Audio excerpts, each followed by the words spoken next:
So, you know, to conclude, the Gashopper technology represents a unique capability for Mars exploration. You take off and land repeatedly, visiting many sites separated by hundreds of kilometers and any kind of terrain obstacle. Both the aerial and surface science are therefore multiplied. A single Mars probe could visit a large number of surface sites. You can land in a canyon, fly down the length of the canyon, fly out of the canyon. Your aircraft gives you aerial imaging, or what's known as context imaging, to enhance the surface science you do afterwards.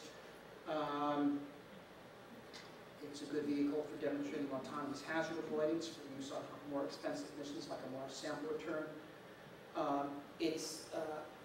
ISRU is in situ resource utilization.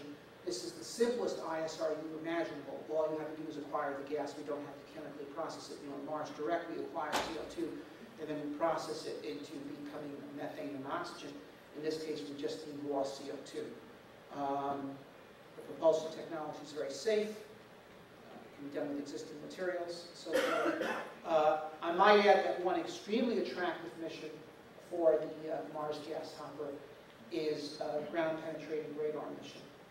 Because you want to do ground-penetrating radar on Mars because you want to look for underground water. Underground water is the key to the search for extant life on Mars. It's also a terrific resource for human settlement. Now, a radar signal, it's as the inverse fourth power of the distance. Inverse fourth power.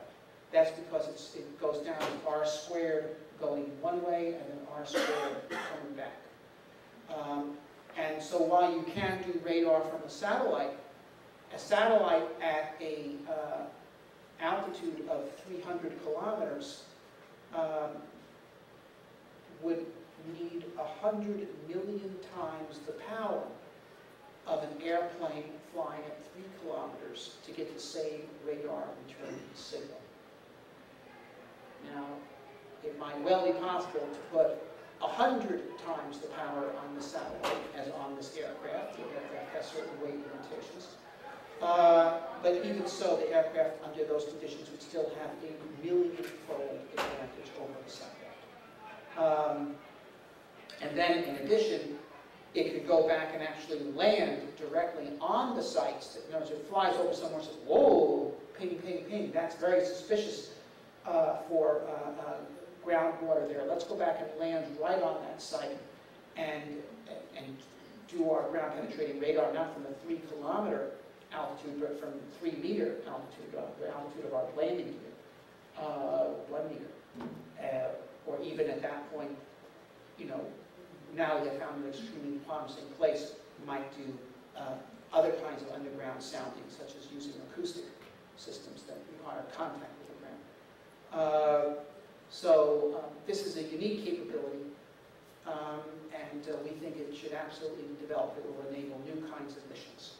Now the Gashopper, in this form, is most suitable for robotic exploration rather than human exploration.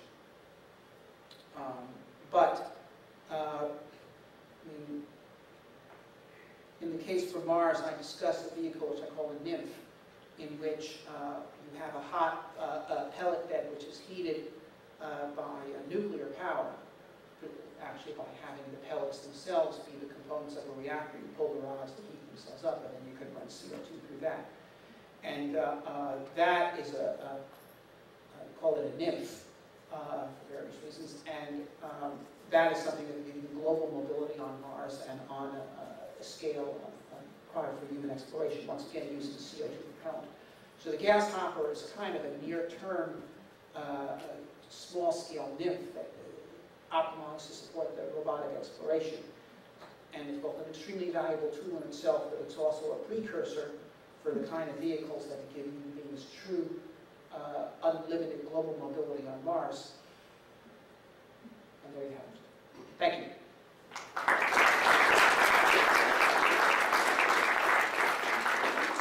Happy to take questions. In the back, sir.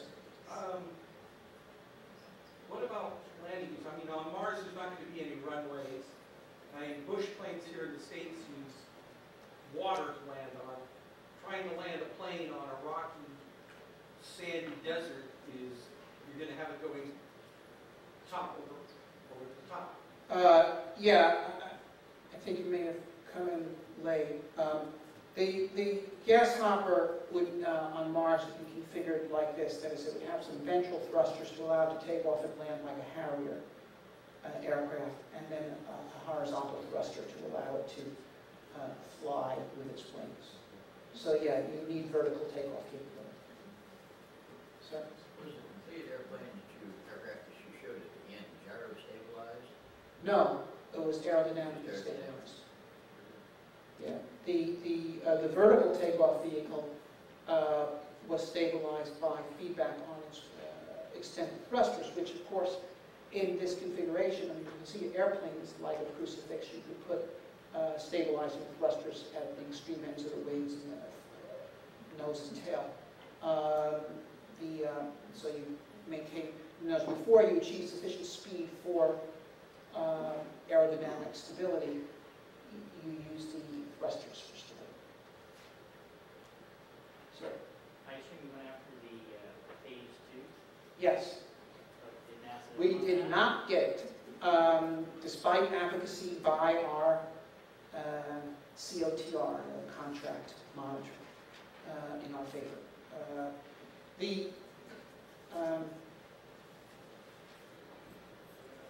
The NASA contracting process, generally you have to do well to get a second phase, but while a necessary condition is not sufficient, you also have to be lucky. Because what happens is the CIR program, you give out a certain number of phase ones, and then you do your best on the phase one, and then all the phase ones who the contract monitors are satisfied with, they then go to a meeting and they argue on behalf of their program. But now you're not dealing with apples and apples. In other words, you've got a Gashopper airplane and someone's got a mist detector or something. I mean, something totally different. And in other words, it's not your Gashopper airplane against someone else's Gashopper airplane. It's your Gashopper airplane against a variety of other projects that are totally unrelated, and whose contract monitors, in other words, that other guy, he's in airplane wing de-icing, and another guy's into drills, another one's into spectroscopy, and who knows, okay?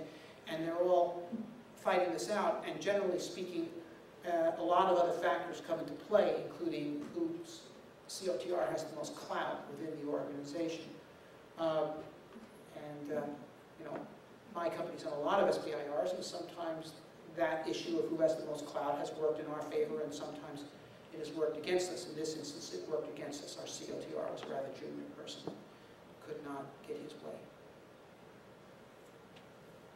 For what you'd have in mind for actual use on Mars, what kind of a dry weight do you think would make sense, and how much payload for the science package would that involve? This size and weight is about what I would envision. Order of 50 kilograms with perhaps a 10 kilogram science payload.